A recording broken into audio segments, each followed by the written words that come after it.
the day later or the next day? No, I didn't see that coming. You know, I think they're obviously capitalizing on the recent events to try to, I wondered that the same.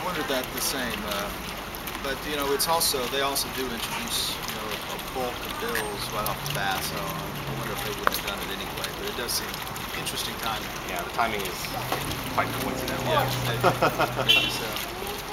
Okay, all set? Okay.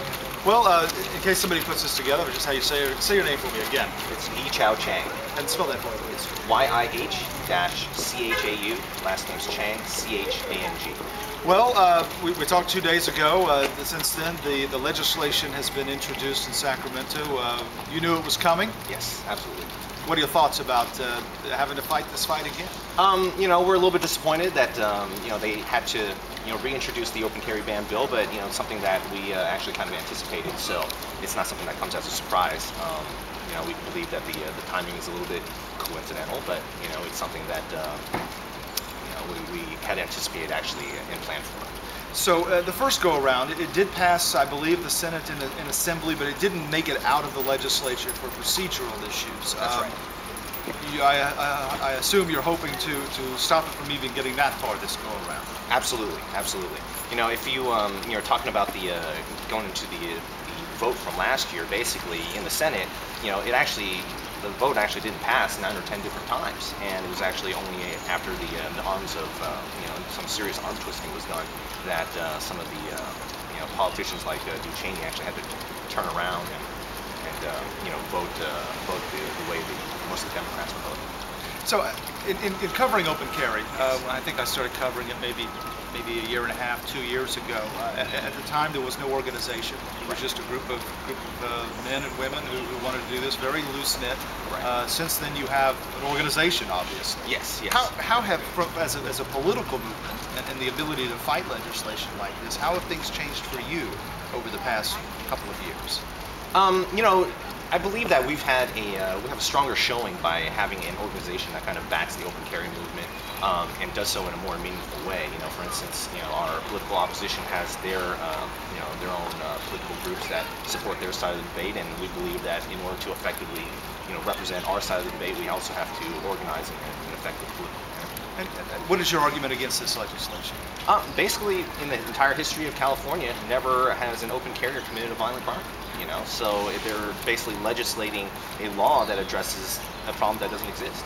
So the long and the short of it basically is that instead of focusing on violent criminals and trying to reduce the violent crime rate that way, they're focusing on law-abiding citizens who never committed a crime during the entire history of California. Which is unfortunate. We believe that violent crime and gun crime in general in California can be better addressed by focusing on the criminal element and not on law-abiding citizens. It's been on the books, I think, if I remember right, since the 60s, open carry has been. And now suddenly it's an issue. Is this an example of exercising your rights and then having those rights threatened? Because this has only really surfaced in the last few years, it seems. Well, absolutely. I mean, the thing is, even before the 60s when it was unloaded open carry, before then it was actually loaded open carry. It wasn't until the Black Panthers actually went to the Capitol and kind of got the attention of the governor, Ronald Reagan, at the time, that it became a situation where the legislature actually converted into unloaded open carry. But even before then, it was never an issue. It was loaded open carry, not an issue. Never even when it was open carry that was loaded, it was a primarily committed by a law-abiding open carry. So it's a situation where I believe that our political opposition is trying to make much ado about nothing, and they're trying to enact laws that they're comfortable with. But I think the vast majority of common law-abiding citizens recognizes it's not a problem. If it should pass the legislature, if Brown should sign it, I assume that's not the end of the story. No. I mean, this is something where the U.S. Supreme Court has obviously already upheld the Second Amendment rights, both in the Heller decision in 2008 and also the McDonald decision in 2010. So obviously, it's something that we would appeal, and based on constitutional grounds, on the very highest level of federal court, the U.S. Supreme Court, I believe that we would get it overturned even if it were to be signed into law in California. How has your movement grown over the past? I mean, it's just from my I guess my novice perspective on it, I mean, the notion is that I have that there are more people participating. You have more events. You obviously have an organization. Have you seen a significant growth of people who wanting to make a statement about open carry? Absolutely. You know, I think more and more common law-abiding citizens are getting involved in the open carry movement because they recognize the fact that, you know, violent crime is something that, you know, no one can plan for. You know, it's not something that can be scheduled into somebody's day. It happens when it happens, and, you know, it's kind of a just-in-case type of situation where if, you know, you're encountered with a violent criminal, that you're able to defend yourself in some kind of meaningful way.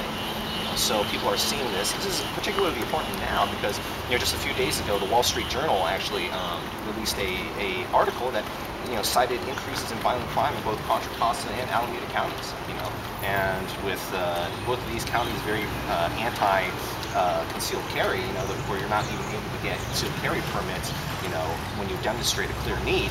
It's something where we believe that open carry is really the last and only option for common law-abiding citizens who, you know, want to defend themselves should they encounter a violent criminal.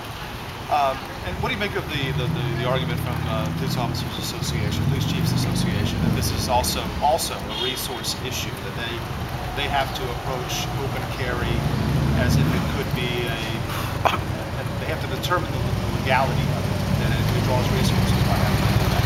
Well, you know, I think we have many videos, many of which you can actually find on the Responsible Citizens of California website, where you know, open carriers have demonstrated clearly by calling the police on themselves.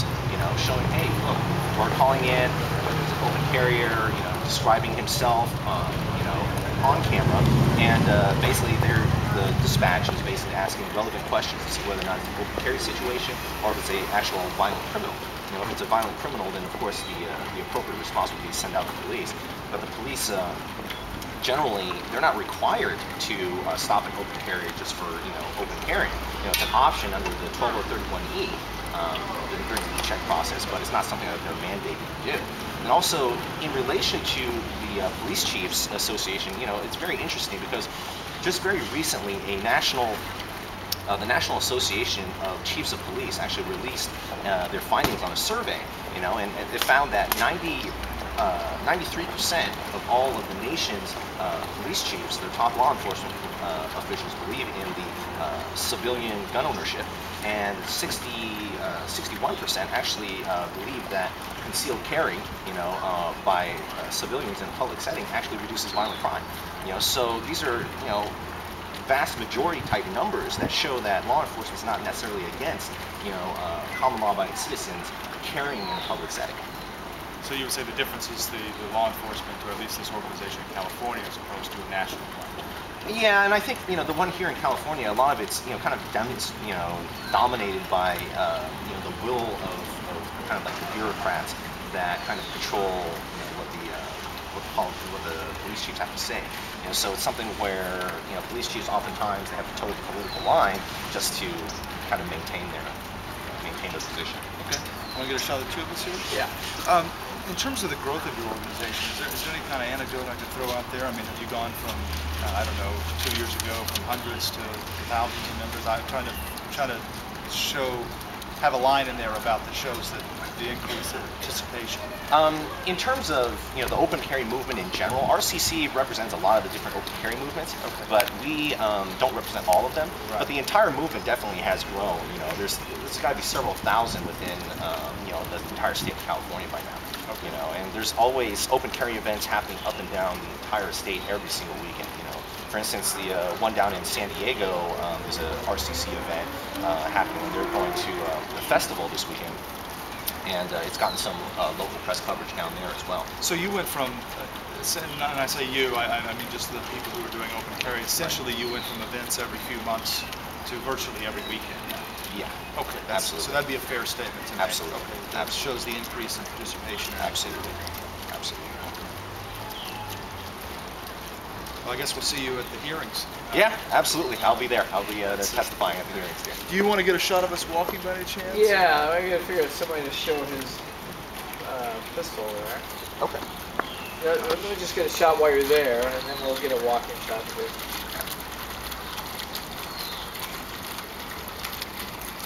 Yeah, I think I can count on one hand the number of times where I've interviewed somebody and then come back 2 days later. And I feel bad about it. No, don't be. I could have asked all these questions, you know, in anticipation of this coming out a couple of days ago. Don't be. It's always a pleasure. It's always a pleasure. It's I was surprised that they announced it the way they did. I think